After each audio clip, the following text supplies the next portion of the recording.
मकर संक्रांती हा संपूर्ण भारतात साजरा होतो। दरवर्षी 14 जानेवारीला किंवा कधी 15 जानेवारीलाही साजरा केला जातो। जेव्हा सूर्य मकर राशीत प्रवेश करतो तेव्हा हा सण साजरा केला जातो। मकर संक्रांती हा कापणीचा सण म्हणूनही ओळखला जातो। पंचांगानुसार यावर्षी 2025 मकर संक्रांतीचा सण कधी आहे आणि गंगा स्नान आणि दान करण्याचा शुभ मुहूर्त कोणता असेल हे आपण आज जाणून घेणार आहोत। वैदिक दिनदर्शिकेनुसार मकर संक्रांती 2025 मध्ये मंगळवारी 14 जानेवारी रोजी साजरी केली जाणार आहे। या दिवशी सूर्यदेव सकाळी 9:03 मकर राशीत प्रवेश करणार आहेत। पंचांगानुसार देखील मकर संक्रांतीचा सण 14 जानेवारी 2025 रोजी साजरा केला जाईल। या दिवशी गंगा स्नान आणि दान करण्याचा शुभ मुहूर्त सकाळी 9:03 ते सायंकाळी 5:46 पर्यंत असणार आहे। या शुभ मुहूर्तावर गंगा स्नान करून जो दान करतो त्याला चांगले फळ मिळते। 8 तास 42 मिनिटे हा पवित्र कालावधी असणार आहे।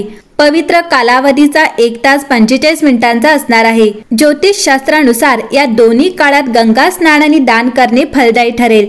मकर संक्रांतीच्या सकाळी ब्रह्म मुहूर्तावर स्नान करणे शुभ मानले जाते। आंघोळीच्या पाण्यात गंगाजल आणि तुळशीची पाने टाकून स्नान करावे। आंघोळीनंतर नवीन कपडे घाला। त्यानंतर तांब्याच्या भांड्यात पाणी भरून देवाला अर्पण करा। त्यामध्ये कुमकुम, तांदूळ आणि तीळ मिसळा। सूर्यदेवाच्या मंत्रांचा जप करावा। लाल फुले, उदबत्ती, दिवा, नैवेद्य, तिळाचे लाडू किंवा गूळ इत्यादींचा नैवेद्य अर्पण करा। मकर संक्रांतीच्या दिवशी दान करणे शुभ मानले जाते। या दिवशी सूर्यदेवाची पूजा केल्याने आरोग्य आणि समृद्धी वाढते। मंडळी, सूर्यदेवाची या दिवशी विशेष पूजा केली जाते। सूर्यदेव मकर राशीत प्रवेश केल्यानंतर दिवस मोठे होऊ लागतात। हा सण नवीन पिकाच्या आगमनाचेही प्रतीक आहे।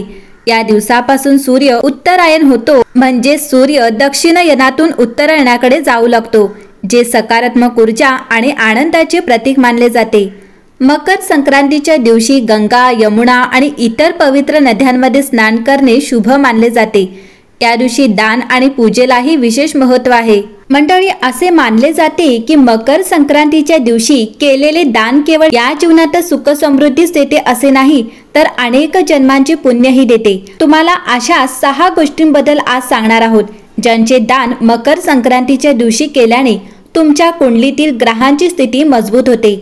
मकर संक्रांतीला तीळ संक्रांती असेही म्हणतात। या दिवशी तीळ दान केल्याने खूप फायदा होतो। यामुळे शनी दोष दूर होतो। याशिवाय भगवान विष्णू, सूर्य आणि शनिदेव यांचीही पूजा या दिवशी करावी। मकर संक्रांतीच्या दिवशी तीळ आणि गुळापासून बनवलेले अन्नपदार्थ मंदिरात किंवा गरजू व्यक्तीला दान करा। मकर संक्रांतीच्या दिवशी गरीब व्यक्तीला ब्लँकेट दान करा। असे केल्याने राहूचा अशुभ प्रभाव तुमच्या कुंडलीतून दूर होईल। मकर संक्रांतीच्या दिवशी गरीब, असहाय्य, गरजू लोकांना काळे ब्लँकेट दान करा। लक्षात ठेवा, हे ब्लँकेट वापरलेले नसावे। ज्योतिषशास्त्रात गुळाचा संबंध गुरुग्रहाशी आहे। या दिवशी गुळाचे दान करणे शुभ मानले जाते। मकर संक्रांतीच्या दिवशी गुळाचे दान केल्याने तुमच्या कुंडलीत गुरुचे स्थान मजबूत होते।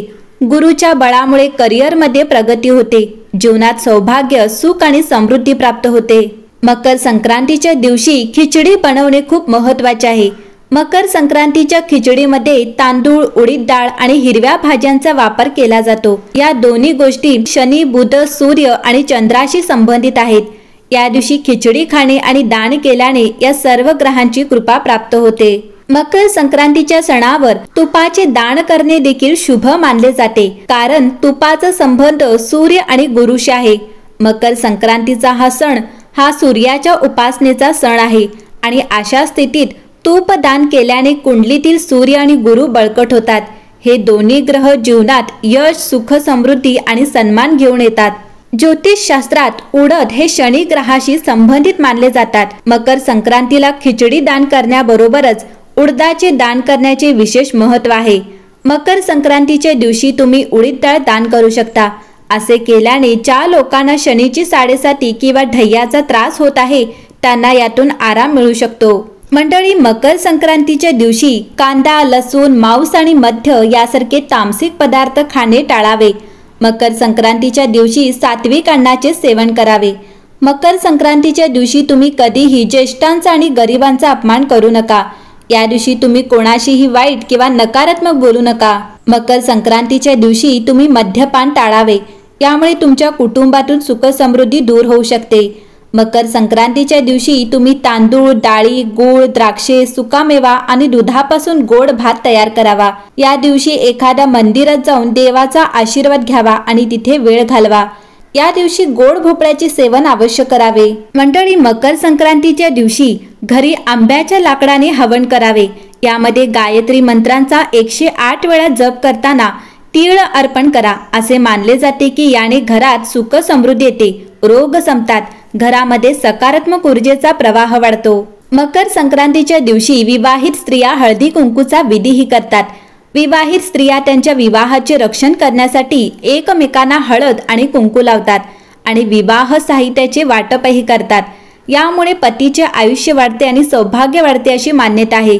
लक्षात घ्या की सौभाग्य अलंकाराची सामग्री ही 14च्या संख्येतच असावी। या दिवशी गायींना हिरवा चारा, मुंग्यांना साखर आणि पीठ, माशांना पिठाच्या गोळ्या आणि पक्ष्यांना बाजरी देणे शुभ मानले जाते। त्यामुळे पैसा येण्याचा मार्ग सुकर होतो। मकर संक्रांतीच्या दिवशी तुळस, तांबे, सुहाग साहित्य, तीळ, झाडू खरेदी करणे खूप शुभ मानले जाते। यामुळे प्रगती होते आणि व्यवसायाचा विस्तार होतो। मंडळी, मकर संक्रांतीबद्दल अधिक जाणून घ्यायचे असेल तर सुखी जीवनाचे रहस्य या आमच्या YouTube चॅनेलला नक्की सबस्क्राईब करा। बेल आयकॉनला प्रेस करा म्हणजे आमच्या नवीन व्हिडिओचे नोटिफिकेशन तुम्हाला सगळ्यात आधी मिळतील।